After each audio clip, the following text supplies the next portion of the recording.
আসসালামু আলাইকুম প্রিয় তৃতীয় শ্রেণীর শিক্ষার্থী বন্ধুরা, আশা করি তোমরা সবাই ভালো আছো। প্রিয় শিক্ষার্থী বন্ধুরা, আজকের ক্লাসে আমরা দেখব ঈমান এর পরিচয়। ঠিক আছে, গত ক্লাসে আমরা দেখিয়ে দিয়েছিলাম মহান আল্লাহর অস্তিত্ব। ঠিক আছে, তো দেখো প্রিয় শিক্ষার্থীরা, এই রিডিংগুলো তোমরা পড়ে নিবে। ঠিক আছে, তো আমি রিডিং পড়ে তোমাদের সময় নষ্ট করতে চাচ্ছি না। তো দেখো, এখানে আমরা একটি চিত্র দেখতে পাচ্ছি। তো এই চিত্রটি তোমরা পড়ে নিবে। ঠিক আছে, খুব ভালো করে পড়ে নিবে। তোমরা যদি এই চিত্রটা পড়ো তাহলে কিন্তু তোমরা এই ছকটি খুব সহজেই পূরণ করতে পারবে। ঠিক আছে, দেখো এখানে ক নম্বর একটি কাজ রয়েছে। দেখো, বিষয়বস্তু পড়ি, নিচে দেওয়া ঈমানের মূল বিষয়গুলোকে ধারাবাহিকভাবে সাজাই।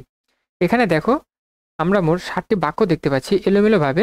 তোমরা যদি সেই ছকটি পড়ে থাকো তাহলে কিন্তু তোমরা খুব সহজেই ধারাবাহিকভাবে বাক্যটি পূরণ করতে পারবে। ঠিক আছে, তো দেখো প্রিয় শিক্ষার্থীরা, আমি তোমাদের বোঝার সুবিধার্থে আমি উত্তর আকারে লিখে দিয়েছি। ঠিক আছে, তাহলে চলো এখন আমরা উত্তরে চলে যাই। দেখি এখানে কি বলা আছে। প্রথমে দেখো দেওয়া আছে মহান আল্লাহর প্রতি বিশ্বাস। এরপরে দেখো রয়েছে ফেরেশতাগণের প্রতি বিশ্বাস। এরপর আমরা দেখতে পাচ্ছি আসমানি কিতাব সমূহের প্রতি বিশ্বাস। এরপর নবী রাসূলগণের প্রতি বিশ্বাস, আখিরাতের প্রতি বিশ্বাস, ভাগ্যের ভালো মন্দ আল্লাহর পক্ষ থেকে তার প্রতি বিশ্বাস।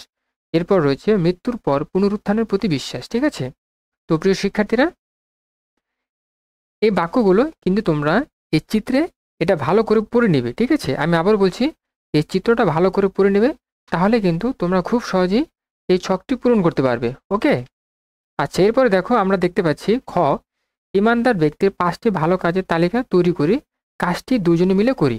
তো দেখো এখানে 5টি কাজের তালিকা আমাদের করতে হবে। তো দেখো, তোমাদের বোঝার সুবিধার্থে আমি উত্তর আকারে লিখে দিয়েছি। তাহলে চলো এখন আমরা উত্তরে চলে যাই। দেখি এখানে কি বলা আছে। দেখো, ইমানদার ব্যক্তির ভালো কাজ, আমরা 1 নম্বরে দেখতে পাচ্ছি নম্র ও বিনয়ী আচরণ করেন। এরপর দেখো 2 নম্বর, মন্দ কাজ হতে বিরত থাকেন। এরপর দেখো 3 নম্বরে রয়েছে মহান আল্লাহর শুকরিয়া আদায় করেন। এরপর দেখো 4 নম্বর, আল্লাহর নির্দেশ মেনে ইবাদত করেন। 5 নম্বরে দেখো সদা সত্য কথা বলেন। ঠিক আছে, তাহলে দেখো আমরা কিন্তু এর উত্তরটা দেখে ফেললাম। আচ্ছা, এরপর আমরা দেখব ঘ, ইমানে মুজমাল পড়ি ও বলি, সঠিক শব্দ দিয়ে নিচের শূন্যস্থান পূরণ করি। তো দেখো, আমরা এখন উত্তরে চলে যাব।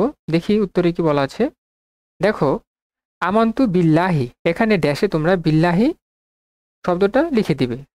কামা হুয়া বি আসমাইহি ওয়া সিফাতিহি। ঠিক আছে, এখানে ড্যাশে তোমরা লিখে দিবে সিফাতিহি ওয়া কাবিলতু জামিয়া আহ কামিহি, ড্যাশে তোমরা লিখে দিবে আহ কামিহি।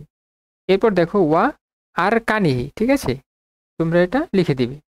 এরপর দেখো অর্থ, আমি মহান আল্লাহর উপর বিশ্বাস স্থাপন, ড্যাশে তোমরা লিখবে বিশ্বাস স্থাপন করলাম যেভাবে তিনি আছেন, ড্যাশে লিখে দিবে আছেন। হ্যাঁ, তার নামসমূহে ও গুণাবলিতে, ড্যাশে লিখে দিবে গুণাবলিতে। আমি তার সব আদেশ ও নিষেধসমূহ, ড্যাশে লিখে দিবে নিষেধসমূহ মেনে নিলাম। ঠিক আছে, তো প্রিয় শিক্ষার্থী বন্ধুরা, আমরা কিন্তু এটির উত্তর ইতিমধ্যে দেখে ফেললাম। তো প্রিয় শিক্ষার্থী বন্ধুরা, আজকের ক্লাসটি এ পর্যন্তই। তো নেক্সট ক্লাসে আমি তোমাদের দেখিয়ে দেব ইবাদতের পরিচয়। তো এখানে দেখো যে যে কাজটি থাকবে সেটা আমি তোমাদের পরবর্তী ক্লাসে দেখিয়ে দেব। তো প্রিয় শিক্ষার্থী বন্ধুরা, ভিডিওটি আজ এই পর্যন্তই। দেখা হচ্ছে পরের ভিডিওতে। সে পর্যন্ত ভালো থাকবে, সুস্থ থাকবে। দেখা হচ্ছে পরের ভিডিওতে। আল্লাহ হাফেজ।